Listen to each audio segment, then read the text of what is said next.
आधुनिक समय में हम लोगों ने देखा कि किस तरह से देश ही नहीं विदेश में अंतर्राष्ट्रीय स्तर पर ऐसे बहुत सारे उदीयमान सनातन संस्कृत के विद्वानों का उदय हो रहा है और उदय हुआ भी है, जिन्होंने सारे विश्व में सनातन धर्म के असली रूप को प्रसारित और प्रकाशित किया है। पिछले हजारों वर्ष के इतिहास में सनातन धर्म के वास्तविक अर्थ को समझने वाले ऐसे बहुत सारे गुरु नए सिरे से उदीयमान हो रहे हैं।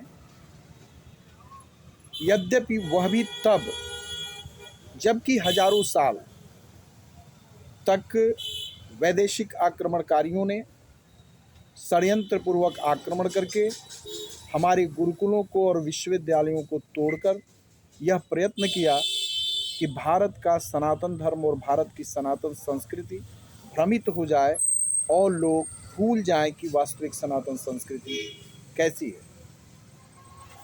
स्तुत्य प्रयास था आदरणीय जय गुरुदेव जी का, सतपाल महाराज, जेना कृष्णमूर्ति, महेश योगी, वर्तमान में श्री श्री रविशंकर, उमा भारती, साध्वी ऋतंभरा, राष्ट्रीय स्वयंसेवक संघ के आधुनिक दधीचीगण और बहुत सारे ऐसे नाम जो एक बड़ी लिस्ट है, जिनको मैं यहाँ कह नहीं पाऊँगा समयाभाव के कारण, जो बड़ी पीठों से संबंधित नहीं थे, साधारण घरों में पैदा हुए थे, जैसे स्वामी रामदेव जी। लेकिन उन लोगों ने सनातन धर्म के वास्तविक अर्थ को, जो कण कण में राम की उपस्थिति मानने वाला है। राम, ये श्री रामचंद्र जी जो दशरथ जी के पुत्र हैं, इनसे अलग हैं, जो कण कण में व्याप्त हैं।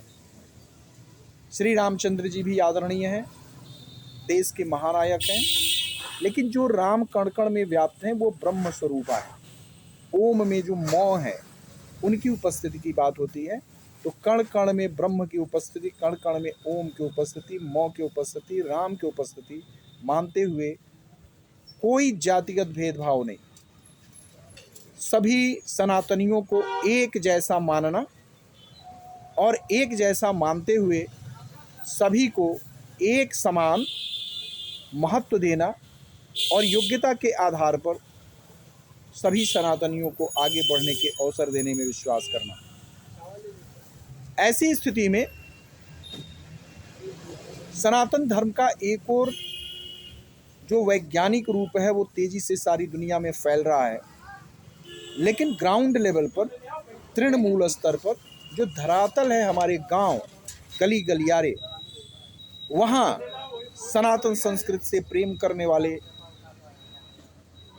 अनंत जनों की उपस्थिति के बावजूद सनातन संस्कृति के वास्तविक स्वरूप को, जो ब्रह्म केंद्रित स्वरूप है, जो ब्रह्मांड, संपूर्ण ब्रह्मांड को एक मानता है, संपूर्ण ब्रह्मांड का जो शून्यवत आकार है वही ओम में बिंदु यानी मौ है। यह मौ सबकी माँ है और इस मौ यानी ब्रह्मांड में ही सब कुछ निहित है और इसी में ब्रह्मा, विष्णु, महेश, दुर्गा माता, सरस्वती माता जी, लक्ष्मी माता जी, 12 कोटि के आदित्य, 11 कोटि के रुद्र, 8 वसु, प्रजापिता, वसटकार यानी 33 कोटि के देवता आदि इत्यादि समाहित हैं। और ये नियमों का समुच्चय है। ये नियम ऋत कहलाते हैं। इन नियमों को खोजने वाले ही ऋत को खोजने के कारण ऋषि कहलाते थे और इन नियमों पर आधारित इस ब्रह्मांड व्यवस्था को खोजने वाले वे प्राचीन वैज्ञानिक थे, जो आधुनिक वैज्ञानिकों की तरह थे, बल्कि इनसे बढ़कर थे। आधुनिक वैज्ञानिक जहाँ इस संपूर्ण ब्रह्मांड को अचेतन मानता है, हमारे ऋषि जो प्राकृतिक नियम यानी ऋत को खोजते थे, वो संपूर्ण ब्रह्मांड को चेतन के रूप में खोज चुके थे, आध्यात्मिक। तो वो इनसे आगे थे। तो ये क्या ऋत है, यह क्या मौ है, यह क्या ब्रह्म है, यह क्या ओम है, यह ब्रह्मांड किस प्रकार नियमों का समुच्चय है, इन नियमों को खोजना ही ज्ञान कहलाता था और इन नियमों के साथ मौ का चिंतन करना ही ध्यान कहलाता था। इस ध्यान का क्या महत्व है, इस ज्ञान का क्या महत्व है, और इन नियमों के पालन को ही धर्म कहते थे। यह सारी चीज़ें जो हमारे सनातन संस्कृति का मूल सत्य है, जो ध्यान और योग पर आधारित है। बुद्धि युक्तो जहाति उभे सुकृत दुष्कृते तस्माद् योगाय युज्यस्व योगः कर्मसु कौशलम। जो श्री कृष्ण जी ने गीता में कहा कि योग ही कर्म की कुशलता है। इस ब्रह्मांड व्यवस्था से युक्त होने का प्रयत्न, युक्त यानी जुड़ने का प्रयत्न, और इस जुड़ाव के लिए मौ का निरंतर ध्यान करना इस योग का साधन है। और यह योग ही योगः कर्मसु कौशलम, यह कर्म की कुशलता है, यही व्यक्ति को योग्य बनाता है, कुशल बनाता है।